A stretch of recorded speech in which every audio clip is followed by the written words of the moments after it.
He humiliated every waiter in that restaurant for years, until one new waitress looked him in the eye and made the whole room stand up. "Hey, you think you can talk to me like that?" The entire restaurant froze. A cup slammed against the marble floor, coffee splashing like blood in a war zone.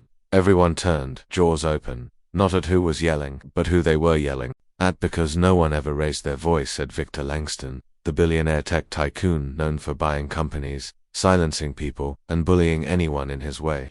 Until tonight, until her, Victor was a regular, and a nightmare. He mocked waiters, clicked his fingers, snapped for attention like they were animals. Last week he made the head chef cry over parsley, but no one dared say a word. Why? Because Victor tipped big, and threatened lawsuits even bigger.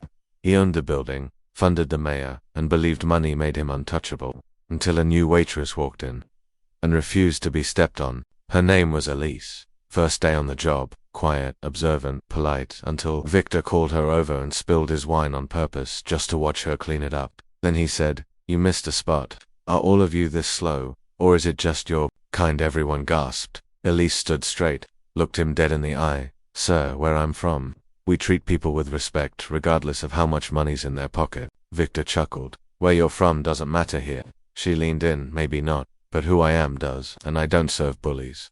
She tossed the dirty napkin on his $5,000 suit and walked away. Victor stood, fuming. "You're fired." But before the manager could speak, dozens of customers started clapping. Even the kitchen staff came out. One said, "We've wanted to say something for months. Thank you."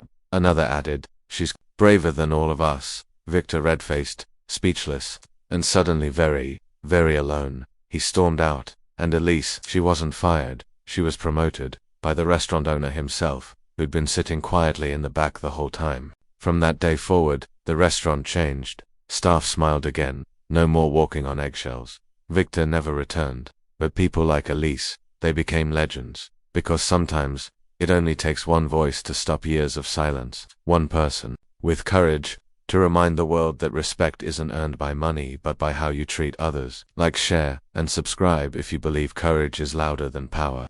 Comment below. What would you have done if you were Elise?